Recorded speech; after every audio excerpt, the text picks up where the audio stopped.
Hello to you, Cassia, and our audience. Hello. I can't wait to hear about this conversation. This was a fun one. I got to speak with Kaz, who is bursting with personality. She's just like so, she's one of those people that has an infectious personality. An incredibly infectious personality. She really is. And she is doing some really, really gutsy and important things that we got to talk about.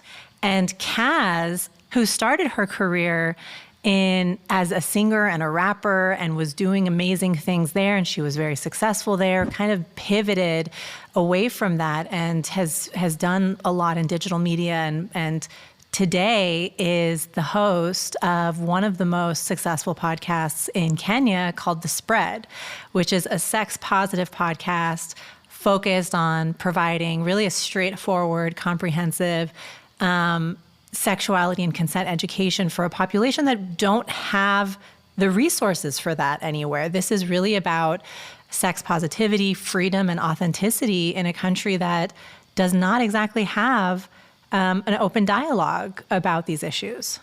I admire that bravery so much, right? I think it's one thing to work inside the system and try to create change in all of the ways a system allows. Like I'm thinking of policies and politics, and I'm thinking of grassroots organizations delivering services. It is another thing, another level of bravery to speak out so publicly, podcast being a prime example, on a topic that is otherwise so hushed in a culture. That to me is amazing.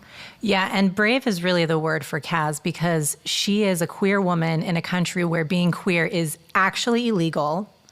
And she doesn't shy away from talking about her life, her experience, her sexual quirks and fantasies and all of the things. She just completely opens herself up in such a bold way so that other people can feel comfortable to also come to the table and say, hey, me too, and I have questions and I have thoughts and I have desires that I don't have a platform or a community to talk to about this, and Kaz has created that community. And it has, at times, been really risky for her. She has come to a place where she's created this really open, authentic community about sex positivity, and she's been threatened, for doing that, for being so bold, for being so open about it. And I have a lot of respect and admiration for her that she would not back down. She just keeps going because she has seen that what she's doing with a podcast is really changing people's lives. And I love that, technology, I love that this sheds a light on how valuable technology is, right? We grew up in a generation, and I did, where, sex education was available in more traditional channels, right? Like there was the book that my mother left me when I got my period. There was like biology class in school, but there weren't podcasts on it. And I definitely obviously wasn't going to turn on a TV show about it, right? Like that wasn't going to happen. And I love how she's leveraging that platform to deliver a new level of both education and normalization on a topic that otherwise hasn't been touched in those channels. That's right. So we, in this conversation, talk about everything from her upbringing and the traumas that she faced as a young child that has paved a path for her to now the activism that she is taking. We talk about her amazing TED Talk called Sex Education Should Start with Consent. I highly recommend it. She's just incredible. So enjoy. Take a listen.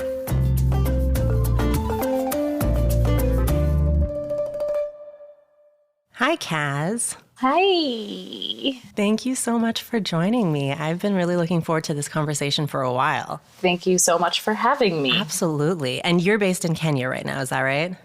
I am. Yes, it's 7:30 p.m. in Kenya. And it's, what time is it where you are? 8:30 a.m. in Los Angeles. Wow. Yes. Wow. First, tell me a little bit about an earlier age of yours where you really were an accomplished singer. And this is something I didn't know about you.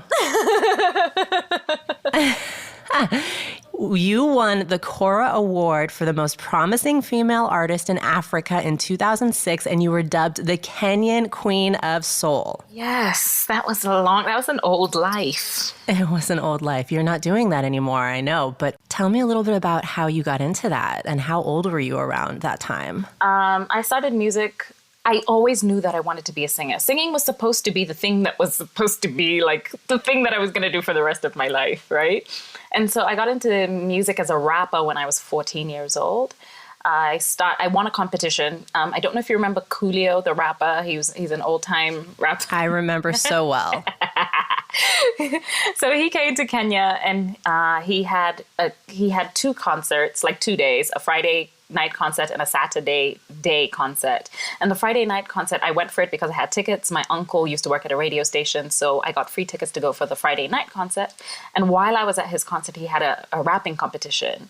And I was too far back because I was trying to yell. I was like, anybody, please, me, because I really wanted to rap. I didn't even know he was doing this. And so I missed the opportunity on the Friday concert. And then I called my uncle and I said, you have to get me into the Saturday concert as well because I need to get on stage. So even before he announced that he was having a rapping competition, my uncle stood me in front of the stage and lifted me up. And I was like, me, I want to rap. He was like, wow. That is real love and support. And my uncle was a really tall guy. Yeah, and I was a little tiny thing. So he literally just lifted me up. And I got on stage and Cooley was like, okay, cool. Okay, slow down, girl. I got on stage and there was 4 of us on stage. I was the only girl. And then we had a rap battle. It was just like passing the mic around and then I won. Wow. And that's how I began my journey in the music industry. I started off as a rapper. I really wanted to sing, but I still am a really good rapper. And I just sort of like trained my voice. I did a lot of vocal training, also blessed with the gift that I already had. And I was in the music industry for over 20 years. And then it's so draining. It's so many different versions of draining. And I just didn't want to be involved with that lifestyle anymore. So yeah, I mean, one component that I can imagine being so draining is how we hypersexualize singers, especially young women. And I just anecdotally, I don't know if you saw Alanis Morissette's documentary called Jagged, where she talks about how she also came into the music industry at such an early age, and she was pushed by agents and managers and whatever to be more sexy, and she was a teenager, right? And you similarly, you were a teenager. So I'd love to hear from your experience, what was that like for you? How did that shape you from such an early age? Did you experience any of that? You know, funny you should say that. Nobody has ever asked me this question, so I've never even really had to think about it. But the first producer that I ever worked with, I recorded my first song when I was 15 years old. And the first producer I ever worked with did like push me into, I remember I used to write really deep lyrics and he was like, this is not going to sell. I need you to sell sex. So my song was just like, I was talking about pussy and brr. I was 15 years old. And so I was hypersexualized, but then also I have a background of being sexually assaulted when I was a child. And so I was hypersexualizing myself as well. And this was my trauma response to being sexually assaulted. I was a hypersexual teen, like completely. And for a long period in my life, I thought that this was just who I was until I realized that hypersexuality is actually just a trauma response. Are you willing to talk about the circumstances of your experience? Absolutely. So I was about 8 years old in school. I was in a very, very, very like top notch, one of the best schools in Kenya. And my mom used to work at the school. And we had a little house that was inside the school compound. So during the holidays, I would stay in school for the most part, like while mom wrapped up her work stuff. And there was you couldn't go swimming without being accompanied by an adult. So our next door neighbor, who was also like a school, he was part of he wasn't really a teacher, he was part of the administration. And so he's the one who used to take me, an old wrinkly man. And he used to sexually assault me by the swimming pool. And this happened